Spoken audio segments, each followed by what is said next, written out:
Hoy nos metemos de lleno con un texto que tela, ¿eh? Nos ha llegado un análisis muy a fondo del capítulo 5 de la primera epístola a los Corintios. Y la verdad es uno de esos pasajes que te obliga a pararte y a pensar. Nuestra misión hoy es desgranar un poco las directrices que el apóstol Pablo le dio a la comunidad cristiana de Corinto, sobre todo para lidiar con un caso de inmoralidad que era gravísimo. Y bueno, cómo se suponía que debían gestionar la disciplina dentro de su propio grupo. Sí, es un capítulo intenso. Pero lo interesante, y el análisis que tenemos lo deja muy claro, es que esto va mucho más allá del incidente en sí. Pablo no está solo, digamos, apagando un fuego. Lo que hace es sentar las bases de principios que son fundamentales para entender a esa primera comunidad cristiana.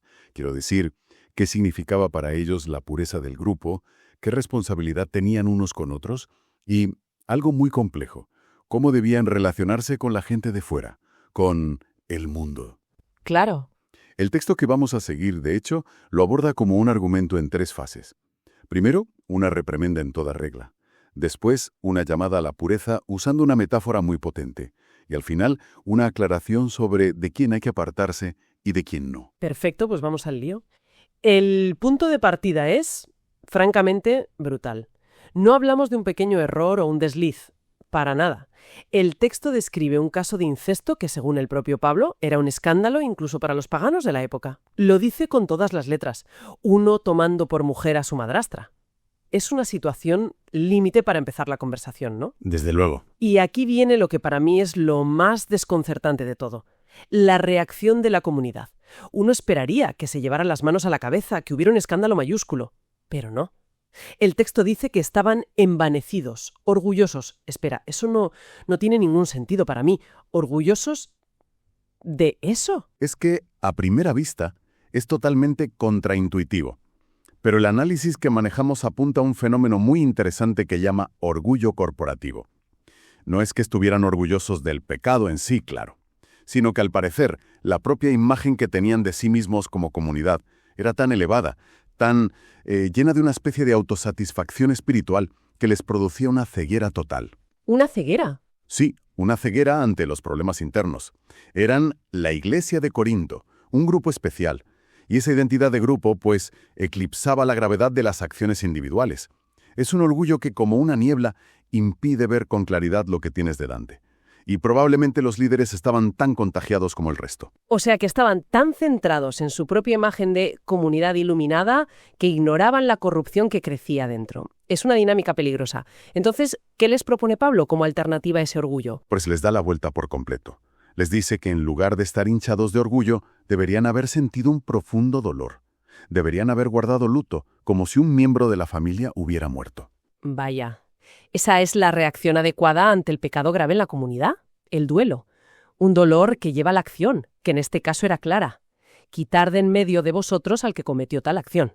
No es una sugerencia, es una orden directa. Y no se queda ahí, porque no solo dice lo que tenían que haber hecho, sino que toma las riendas. Totalmente, él mismo dicta la sentencia, y el análisis desglosa muy bien cómo lo hace, como en 3 pasos. Primero, establece su autoridad apostólica. Deja claro que aunque esté lejos físicamente, está allí en espíritu, y que ya ha juzgado el caso. Actúa como si estuviera presidiendo la asamblea en persona. El segundo paso es crucial. Invoca el poder de Cristo. Pablo insiste en que esto no es una opinión personal suya, vamos. La sentencia se debe pronunciar en el nombre del Señor Jesucristo y con el poder del Señor Jesucristo. Esto eleva la acción de ser un juicio humano a ser una decisión que refleja la autoridad de Cristo sobre su propia Iglesia. Le da un peso divino, por así decirlo. No es Pablo dice, es Cristo actúa a través de la comunidad. Y eso nos lleva al tercer punto, la sentencia en sí. Aquí llegamos a una de las frases más duras y que más debate ha generado en todo el Nuevo Testamento, en el versículo 5. Sí. El tal sea entregado a Satanás para destrucción de la carne, a fin de que el espíritu sea salvo en el día del Señor Jesús. Suena a una maldición terrible. Suena terrorífico, sí. Y la pregunta inmediata es esa. ¿Está Pablo pidiendo que lo maten o algo parecido? Exacto. ¿Qué significa entregado a Satanás? El análisis que tenemos lo aclara bastante bien. Y no va por ahí. No es una condena a muerte literal. Entregarlo a Satanás significa expulsarlo de la comunión de la Iglesia, ponerlo fuera de la esfera de protección, de enseñanza, de bendición de la comunidad cristiana. Y, en cierto modo, devolverlo al mundo, que en la cosmovisión de Pablo es la esfera donde el diablo ejerce su dominio maléfico. Es la excomunión en su forma más radical. Pero lo más importante, y donde el texto hace mucho hincapié, es el propósito de esta medida tan drástica. No es venganza. El objetivo es la destrucción de la carne a fin de que el espíritu sea salvo. Aquí carne y espíritu no se refieren tanto al cuerpo físico frente al alma, sino más bien al hombre temporal, pecaminoso, frente al hombre eterno, la verdadera identidad del creyente. La idea es que este shock, esta disciplina tan severa, pueda llevar al individuo al arrepentimiento, a que recapacite. Entonces la conclusión es que esta disciplina, que suena brutal, en realidad es una especie de cirugía espiritual de último recurso. El objetivo no es castigar por castigar, sino salvar. Cortar una parte infectada para salvar al paciente, por drástico que parezca. Esa es una analogía perfecta. Es una medida drástica con un fin redentor. Y para justificar por qué es tan necesario ser tan severos, Pablo usa una imagen que cualquiera en esa época y hoy puede entender al instante. A ver. Un poco de levadura hace fermentar toda la masa. Claro, es una imagen de la vida cotidiana. Si dejas un poco de levadura en la masa, al final toda ella se ve afectada. Exacto. Y en la Biblia la levadura es un símbolo casi universal de corrupción, de una influencia negativa que se expande silenciosamente.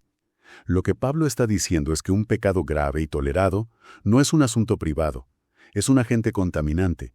Tiene el potencial de corromper la moral y la teología de toda la comunidad. Por eso la respuesta debe ser tan contundente y pública. No se trata solo de ese hombre, se trata de la salud de todo el cuerpo. Vale. Y esta idea de la levadura y la limpieza no la deja ahí, sino que la conecta con algo mucho más grande, la fiesta de la Pascua. Que, a primera vista, no parece una conexión obvia, pero es una conexión teológica profundísima.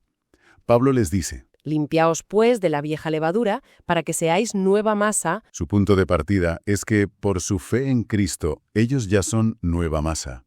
Pero esa nueva condición tiene que manifestarse en la práctica, ¿no? No pueden permitir que restos de la antigua masa fermentada, o sea, sus viejos hábitos, sus vicios, su manera de vivir anterior, se reintroduzcan y lo echen todo a perder. Claro. Esto exige un esfuerzo continuo, consciente, por mantener esa pureza. Es como hacer una limpieza a fondo, pero de forma constante. No vale con hacerla una vez. Precisamente. Y aquí es donde revela la razón teológica que lo sostiene todo. Y es una frase espectacular. Porque nuestra Pascua, que es Cristo, ya fue sacrificada por nosotros. Esto es un cambio de paradigma total. Total. La Pascua judía, cada año las familias tenían la obligación de eliminar hasta el último rastro de levadura de sus casas antes de la celebración. Era un ritual anual. Lo que Pablo dice es que el sacrificio de Cristo es la Pascua definitiva, la única y verdadera. No se repite cada año. Fue un evento único en la historia que lo cambió todo. Entiendo. Si el sacrificio fue único y definitivo, ¿qué implica eso para el día a día de un creyente? ¿Cómo se traduce en la práctica? Pues que la vida entera del creyente debería ser una continua Pascua. Ya no es una fiesta de una semana al año, sino un estado permanente de celebración, una fiesta vivida constantemente en un estado de panes sin levadura. Y Pablo define lo que eso significa. Por un lado, desechar activamente la levadura de malicia y de maldad. Y por otro, vivir con los panes sin levadura, de sinceridad y de verdad. El análisis que tenemos incluso cita a un comentarista, Leon Morris, que hace una distinción muy útil aquí. Dice que la sinceridad se refiere a la pureza del motivo y la verdad a la pureza de la acción. O sea que tanto tus intenciones como tus actos deben estar limpios. Motivo y acción. Me gusta esa distinción, es muy clara. Vale, esta idea de la pureza interna es muy potente, pero choca de frente con una pregunta práctica, ¿no? ¿Significa esto que un cristiano debe vivir en una burbuja completamente aislado del mundo? Porque Pablo les recuerda que ya les había escrito que no se juntaran con fornicarios. Si te lo tomas literalmente, parece una llamada a encerrarse en un monasterio. Y es evidente que Pablo se dio cuenta de que su instrucción anterior había sido malinterpretada, porque se apresura a aclararlo. Esta es, quizás, la distinción más importante de todo el capítulo para la vida práctica. deja meridianamente claro que su orden de no asociarse no se refiere a los pecadores de este mundo. Claro.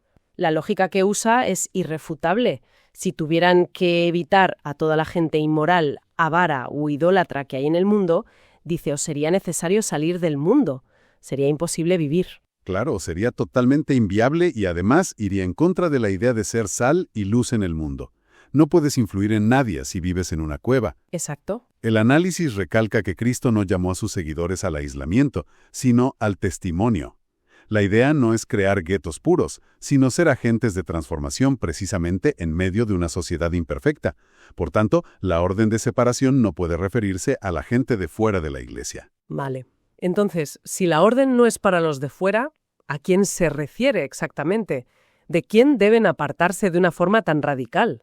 Aquí Pablo es quirúrgico, no deja lugar a dudas. El versículo 11 enumera 6 tipos de comportamientos. Ninguno que, llamándose hermano, sea fornicario, o avaro, o idólatra, o maldiciente, o borracho, o ladrón. La clave absoluta de todo está en esas 2 palabras, llamándose hermano. Ahí está. La separación drástica, la orden de con el tal ni aun comáis, se aplica exclusivamente a aquellos que están dentro de la comunidad de fe, a quienes se identifican públicamente como cristianos, pero cuya vida es una contradicción flagrante y persistente de esa identidad, sin mostrar arrepentimiento. Ah, la distinción es interna, no externa. La disciplina es para los de casa. Pero ¿por qué esa diferencia tan marcada? ¿Por qué se debe tratar a un hermano que peca de forma tan distinta a un no creyente que hace exactamente lo mismo? ¿Cuál es la lógica? La lógica que expone el apóstol y que el análisis subraya es una cuestión de jurisdicción y de responsabilidad. La Iglesia es responsable de juzgar en el sentido de evaluar y disciplinar a los que están dentro. Son sus miembros, están bajo su cuidado pastoral y se supone que todos se rigen por los mismos principios. Entiendo. En cambio, los que están fuera, la gente del mundo, no están bajo la autoridad de la Iglesia. Sobre ellos Pablo dice una frase tajante. A los que están fuera, Dios los juzgará. No es tarea de la Iglesia juzgar al mundo, sino mantener su propia integridad como testimonio. Entendido.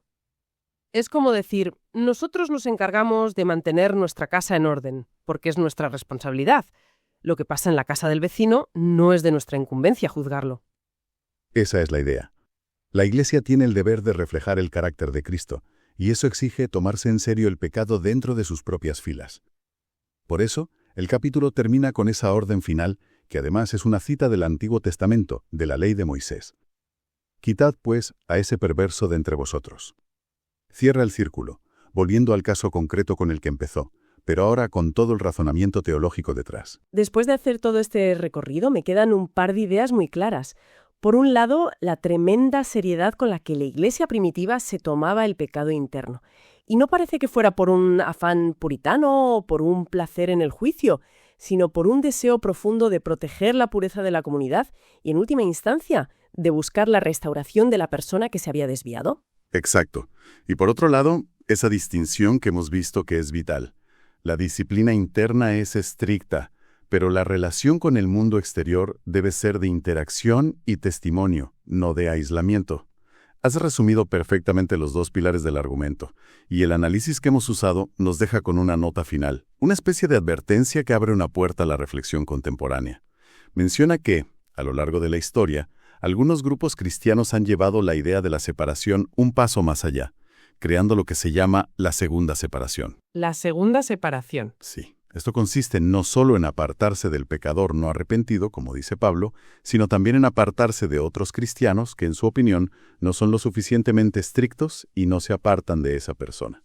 El autor de nuestro material califica esta idea de antibíblica y anticristiana, lo cual nos deja con una pregunta muy relevante para hoy. Y esa es la pregunta que queremos dejar en el aire. Partiendo de estas directrices de Pablo, que son tan claras en algunos aspectos y tan complejas en otros, ¿dónde está el equilibrio hoy en día? ¿Cómo puede una comunidad mantener su integridad y aplicar una disciplina que considere bíblica sin caer en un espíritu de juicio fariseico que la propia fuente califica de antibíblico?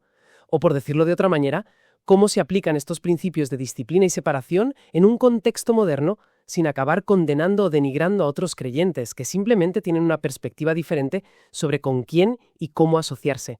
Es una tensión difícil de gestionar.